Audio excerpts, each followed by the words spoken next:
Qu'est-ce qu'un agrégateur?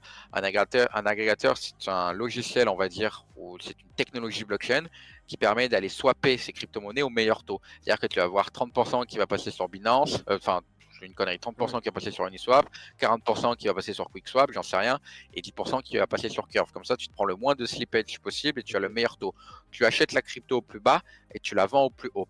Et bien, nous, on a cette technologie-là en ayant non pas créé notre propre agrégateur, quoique, en ayant intégré une multitude d'agrégateurs. Des agrégateurs connus, il y en a plein. Il y a des Kyber, il y a des OneInch, il y a des Odos, il y a des OpenOcean, il y a plein d'agrégateurs. Et en fait, nous, au moment où tu exécutes ta transaction chez nous, on vient te sélectionner le meilleur agrégateur, Ah oui. voire on le fait pas, peut-être faire passer 50% de ta transaction dans l'agrégateur A, 50% dans l'agrégateur B, et tu es toujours au meilleur taux.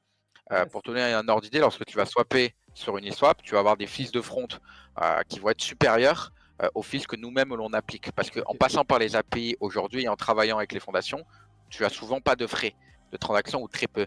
Nous, si tu possèdes du BIM, tu as des frais de swap de 0,125, ce qui sont les C'est moins ri chers du marché. c'est rien, ouais. Bien, évi- Bien évidemment, euh, tu as aussi la possibilité de bridger, de passer des USDT en USDC de la blockchain A, j'en sais rien, qui va être Gnosis, à la blockchain B qui va être Base. Ça, tu le fais et les fees, c'est les mêmes. Et le tout avec ton propre wallet permissionless. Bien évidemment, lorsque tu vas stacker aussi, nous, on n'a pas accès à tes fonds. On ne peut pas appuyer sur un bouton et retirer tous tes fonds. C'est impossible. Ils sont permissionless, il n'y aura que toi qui peux les retirer et c'est sur la blockchain. Si demain BIM Exchange venait à tomber, tu peux quand même récupérer tes fonds via le contrat. C'est relativement simple et, euh, et Ouais, puis voilà. Tu as aussi voilà, et on reste bien évidemment décentralisé. Nous, on n'a aucune liquidité, on vient piocher la liquidité sur le marché. Donc du coup, en fait, tu vas avoir du rendement sur du stable qui va avoisiner en fonction de ta prise de risque des USDC seuls, tu vas tourner entre 7 et 9% sur les différentes blockchains. Mais OK. si tu te mets par exemple avec du SDAI, qui est un DAI, qui est le C'est DAI, mais composé avec de l'euro, tu vas être sur du 25%, quoi.